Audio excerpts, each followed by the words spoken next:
मैं जानना चाहूंगी, वक्त बहुत कम है।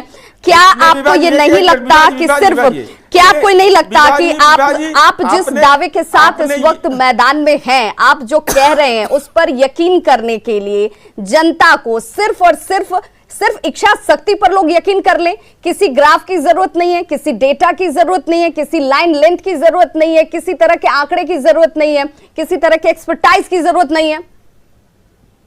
देखिए विभा जी, अभी माननीय मंत्री महोदय कह रहे थे संपत्ति जेल सब बात कह रहे थे। बिहार की जनता तेजस्वी यादव जी की संपत्ति है। लोकतंत्र में जनता ही असली पूंजी है और जनता ही मालिक है। इन लोगों का अहंकार, डबल इंजन की सरकार का अहंकार और तानाशाही रवैया से बिहार की जनता ऊब चुकी है, आजिज आ चुकी है। अब वो घिसा पिटा कैसेट, हताश और निराश थके हारे लोगों को मौका बिहार की जनता बर्बादी के लिए नहीं देगी। और 10 नवंबर को पता चल जाएगा कि जब तेजस्वी यादव के नेतृत्व में बिहार में सरकार बदलेगी, इस बदलाव का जो संकल्प है बिहार की जनता का, तो दौड़ता बिहार, बढ़ता बिहार दिखेगा और बिहार की तकदीर और तस्वीर तेजस्वी यादव जी के हाथों बदलेगी।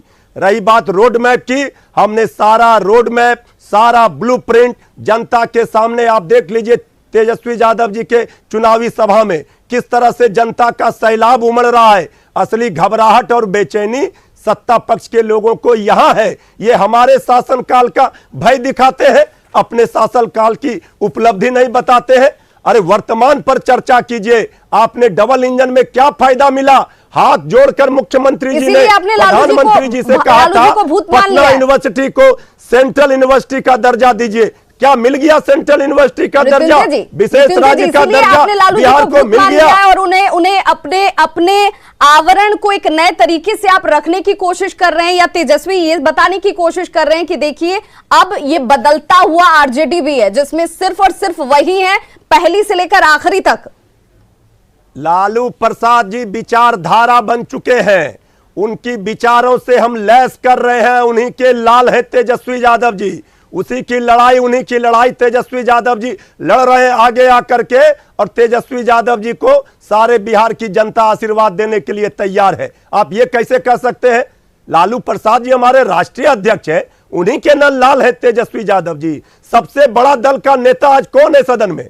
अगर जनता का आशीर्वाद नहीं है तो हम सबसे बड़े दल के रूप में कैसे हैं, जिससे हमारी लड़ाई है 2 नंबर 3 नंबर की। बहुत धन्यवाद आप दोनों का हमारे साथ इस ई-बिहार एजेंडा के मंच पर जुड़ने के लिए और अपनी बातों को रखने के लिए। जनता बहुत समझदार है, चुनावी समर का वक्त है और इस समर के साथ जनता ये तय कर देगी कि किसके वादों और दावों में कितनी सच्चाई उसे लगती है और बिहार सिर्फ और सिर्फ विकास चाहता है।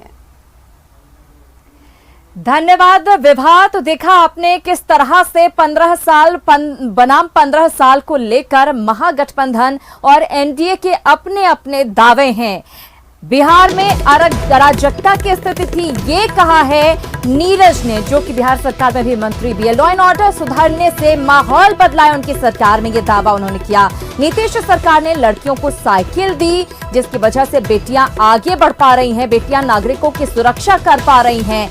आरजेडी को कांग्रेस की विरासत मिली थी, ये कहते नजर आए हैं नीरज कुमार। बिहार में अराजकता की स्थिति थी, आरोप 15 साल पहले के 15 साल पर लगातार लगाया जा रहा है और कोई भी ये मानने को तैयार नहीं कि उसकी दावेदारी कमजोर है। तो 15 साल बनाम 15 साल में आपने देखा कि किस तरह से, चाहे वो महागठबंधन हो या फिर एनडीए हो, मजबूती के साथ अपना पक्ष रखते हुए नजर आए हैं।